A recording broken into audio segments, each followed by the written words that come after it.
चैत्र कृष्ण त्रयोदशी बस 15 दिन बाद है।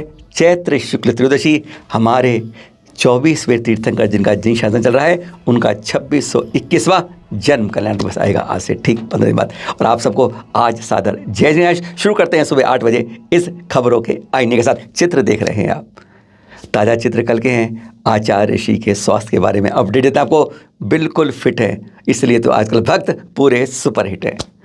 आचार्य ऋषि सुबह पूजा होती है, दर्शन खूब मिलते हैं। आहार के बाद भी दर्शन देते हैं आचार्य ऋषि, यानी अब हमारे आचार्य श्री पुराने रूप में स्वस्थ में दिखते जा रहे हैं। आहार के अंदर कई लोग पूछते हैं अब दलिया ले रहे हैं आचार्य ऋषि, और अभी प्रवचन नहीं हो रहे हैं, पर उन्होंने छोटे छोटे आर्यिकाओं के संघों को उपसंघ में बनाने के निर्देश दे दिए हैं और अब उपसंघ बनते जा रहे हैं, जिससे हमारी प्रभावना और ज़्यादा हो सके। जहाँ नहीं कोई जैन परिवार वहाँ 100 साल से आबाद है यह जैन मंदिर, है ना। हैरान की बात। दक्षिण में चले जाओ, कर्नाटक में चले जाओ, तमिलनाडु में चले जाओ, बीच में चले जाओ आंध्र प्रदेश तेलंगाना में चले जाओ, पूर्व में चले जाओ तो आसाम बंगाल में चले जाओ, बीच में मध्य भारत का जाओ, मध्य प्रदेश आ जाओ, उत्तर प्रदेश आ जाओ, या पश्चिम में जाओ तो राजस्थान आ जाओ, गुजरात आ जाओ, आपको ऐसे कई मंदिर हमारे मिल जाएंगे जहाँ आसपास जैन मंदिर में नहीं, और वो के दरवाजे समय से बंद हैं। सिकुड़ गए जैन परिवार और बंद हो गए हमारे जैन मंदिर के कपाट। पर यहाँ देख रहे हैं अभी है 157 साल से कहा जाता है नागालैंड में मंदिर है। 1920 के अंदर यहाँ पर वेदी में स्थापित किए गए थे हमारे भगवान। तब 1920 से लगाकर फिर सेकेंड वर्ल्ड वार हुई, द्वितीय विश्व युद्ध, तो 1941-42 में यहाँ से प्रतिमाओं को अन्यत्र स्थापित कर दिया गया आशंका के कारण यहाँ पर कई बार गोले न बरस जाए। और उसके बाद फिर जब अन्यत्र रहे, अब उसके 62 साल बाद 2003 के अंदर आचार्य दयासागर जी का आगमन हुआ और फिर यहाँ पर नई वेदी की स्थापना करके यह प्रतिमा यहाँ पे स्थापित हुई। और आसपास कोई जैन परिवार नहीं है और कह रहे हैं जैन ध्वजा, जैन तरंगे, जैन जिनवाणी यहाँ पर कितनी उमंगित करती है, तरंगित करती है लोगों को। बिनो जैन परिवार पर मंदिर है शानदार, है ना ऐसी खास बात। 24 वर्षों बाद होगा 1000 वर्ष प्राचीन श्री महावीर स्वामी की प्रतिमा का महामस्तकाभिषेक शुरू। आचार्य श्री वर्धमान सागर जी जिनके सानिध्य में लगातार 3 बार श्रवण बेलगोल में बाहुबली स्वामी की महामस्तकाभिषेक 12 साल में होता है। अब 24 सालों बाद उन्हीं के सानिध्य में, उन्हीं के संघ के सानिध्य में 28 नवंबर 2022 से यहाँ श्री महावीर जी में महामस्तकाभिषेक होगा।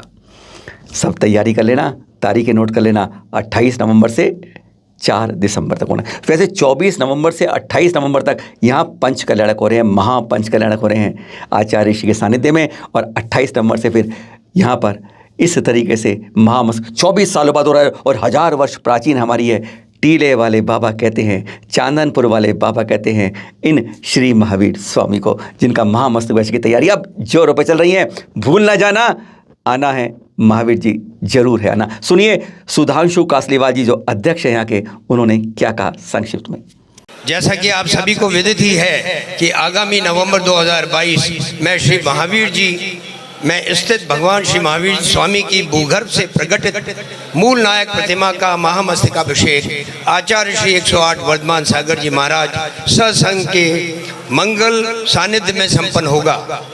बड़े ही हर्ष का विषय है कि 24वें तीर्थंकर वर्तमान शासन नायक भगवान श्री महावीर स्वामी का महामस्तकाभिषेक महोत्सव 24 वर्ष बाद पुनः होने जा रहा है। और इस यह महोत्सव 24 तारीख से ही प्रारंभ होगा। 24 नवंबर 2022 से 4 दिसंबर 2022 तक महोत्सव संपन्न होगा।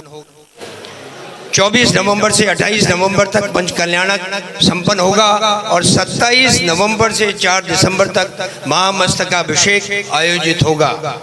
हम आप सभी को पुनः यह जानकारी देना चाहते हैं कि महामस्तकाभिषेक भूगर्भ से प्रकटित 1000 वर्षों से भी अधिक पुरानी श्री महावीर स्वामी की मूल नायक प्रतिमा का होगा। महोत्सव के दौरान सामाजिक कल्याण के विभिन्न कार्य, सम्मेलन और गोष्ठियां भी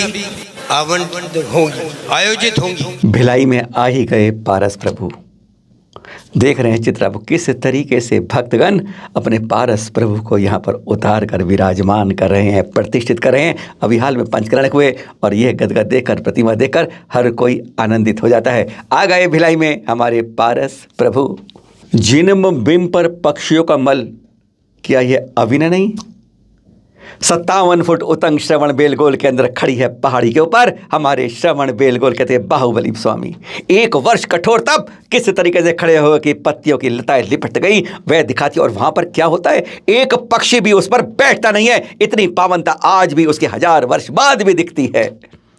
अब ये चित्र देखिए, तीनों हमारे जिन बिंब हैं और सभी पर पक्षी हैं। काफी देर से बैठे रहते हैं तो मल तो करते ही हैं। तो क्या एक चिंतन की बात है, विद्वान लोग बताएंगे, इस तरीके से खुले में जब प्रतिमा विराजमान हो और पक्षी बैठकर उसे मल करते हो, कहीं हम यह प्रतिमा की अभिनय तो नहीं कर रहे? अगर कर रहे हैं तो इससे सुरक्षा करना भी उस समाज की जिम्मेदारी है। खुले बालों से मंदिर ना आना, अरे भूल न जाना। दृश्य देख रहे हैं आप मंदिर के। एक परंपरा रही है जैन समाज की, जो जैन समाज से तो हट गई, वह हमारे सिख भाइयों में और जगह जगह पर मुस्लिम तक भाइयों के अंदर परंपरा बैठ गई। अच्छी चीज़ दूसरे ग्रहण कर लेते हैं और जो सीख शुरू करता है वह भूल जाता है। सर ढककर मंदिर जाने का चलन रहा है हमेशा। महिलाएं आज तो यह हो गया है, खुले बाल लेकर आती हैं और तब ऐसी घटना हो जाती है, आरती करते करते बालों के अंदर आग लग गई। इसलिए कहते हैं भाई, जो हमारी प्रचलन चल रही हैं पद्धतियाँ, उनको संभाल के रखो, संजो के रखो, उनको मान कर चलो। खुले बालों से कभी मंदिर ना आना, सर ढक कर आना, बाल बांध कर आना, भूल ना जाना। फिर मिलेंगे आपसे शाम को आपके साथ। सादर जय जिनेंद्र।